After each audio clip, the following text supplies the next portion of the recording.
What's up, guys? It's Sam here, and I wanted to talk about all the different side hustles that I've done over the years to show that it's not always super successful when you go to start something out, and it's much more about enjoying the process of going through the difficult times, going through the times where it doesn't work out.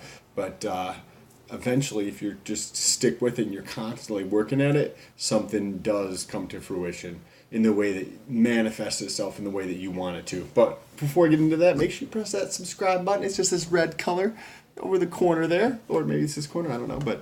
And press that bell notification so YouTube can tell you every time I post a new video, because that'll be pretty awesome if your phone goes off every day, 3 times a day when I post a video. That's not going to get annoying, not even slightly.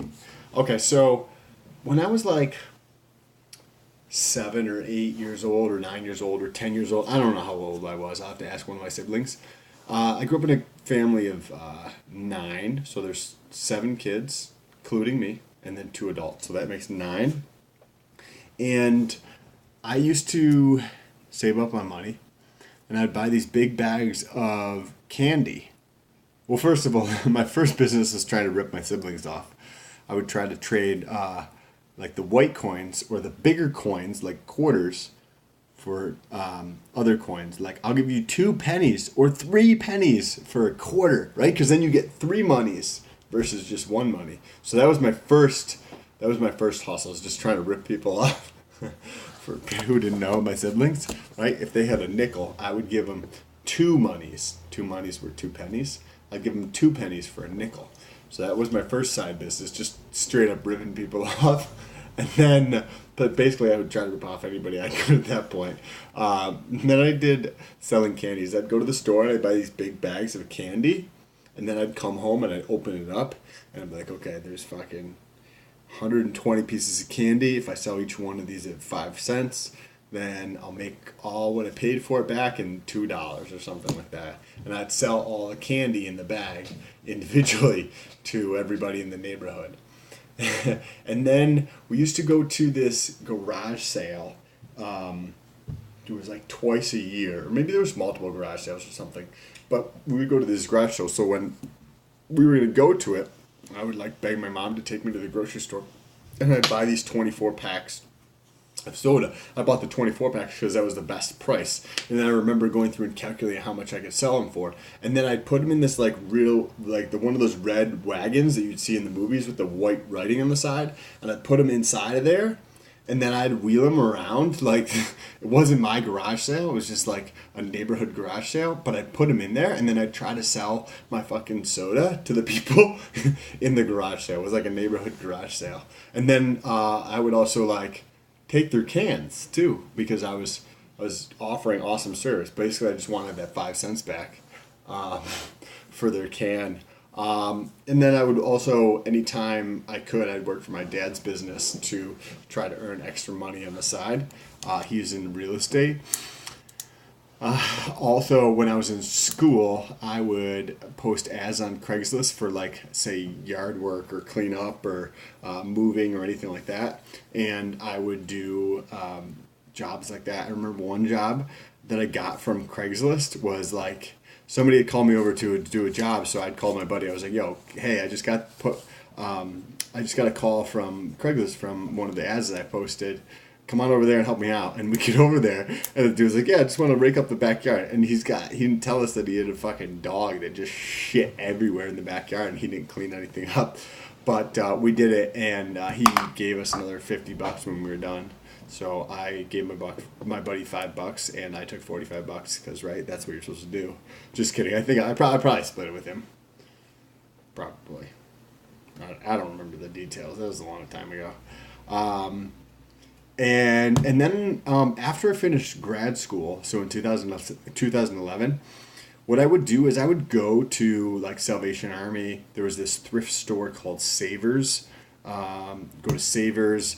Go to Goodwill, go to all the local places, and depending on the day of the week, you can get different discounts. So or when they bring in their new orders. So I'd go there and I would buy all the name brand, like good quality merchandise, and then I'd go back and sell it on eBay. So basically, it would be like first thing in the morning, I'd go to the gym, and then I'd post shit all day long, right? And I would do that probably like 3 or 4 days a week, and 1 or 2 days a week, I would drive around and just buy all the shit, and then the next day, I would go through and clean it, prep it, and just work all day and posting it online on eBay. I had like 6 stores running at one point for eBay. And then like the most successful from like a monetary standpoint was the one in Florida where I bought a business. They did 38,000 in revenue in 2016, and I bought 50% of the business in June 1st of 2017. By the end of 2017, I had them up to 136 or $137,000 in gross sales. And then when I was getting out of the business, by the way, I have a story to tell about the end of this. If you guys are interested, or if you're in Florida, let me know and I can hook you up with something. But by the end of 2000, I sold in September 1st of 2018, and they hit over 200,000 in 2018. So substantial growth for them, and I could have kept that going and get up to $1 million, but I did not want to be in that at that moment at time. So now in regards to that business, I'm going to be posting another video and going over all the details of what we're doing to sell that business, and how I broke it down, and how the negotiations are going, and how we're getting going about marketing it to sell it. But if you are in Florida, if you know somebody who's in the landscaping type arena in Florida, in Clearwater area, not in Clearwater, in St. Petersburg area, landscaping and lawn care, or if you yourself want to purchase a business, let me know down below in the comments, and I can give you all the details. I will be posting another video soon with more of the details of the business. So if you're interested, shoot me a message, shoot me a DM, reach out to me on Instagram. Link is in the bio, and I can talk to you about selling it. If you are hungry and if you're willing to put in the work, a lot of people in that arena are great at doing the work, but not necessarily great at doing business. So it's super easy to grow, in my opinion. I think if I had chosen to stay, we probably would have finished the year with probably 250,000. In 2019, probably would have, grossed $300,000 or $400,000. But that's besides the point. So we're on to new and better things, and I will be posting exactly what we're doing to sell it. So if you know anybody who's in the area and is interested in expanding, or if you know somebody who is trying to get into business and they would like to purchase it, let me know in the comments. We could work out a deal, whether it was purchasing a whole business or just purchasing the accounts or the equipment or the trucks or whatever the case is. Appreciate it, guys. Let me know if you have any questions. And just remember to stay focused on whatever it is that you want in life. Don't chase blah blah. Don't chase after the things that are not important to you.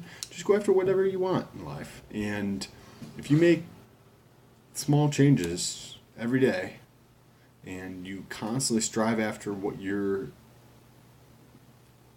fulfills you in life, before you know it, like, you can make tremendous amount of progress. And now the last thing that I do right now is YouTube. I make money from YouTube. I make money from Amazon, referrals, and trading options. So the funny thing about taking those small steps forwards, back in 2009, 10, and 11, and 12, the only thing I wanted to do was start a hedge fund and start trading options and run a hedge fund. And the funny thing about that is I'm trading options now, and we'll see how it goes, but it's going very, very well. So we'll see how that plays out. And right now, that is by far the most successful thing that I've been doing from a financial standpoint. Appreciate you guys. Hope you have a good night. Peace.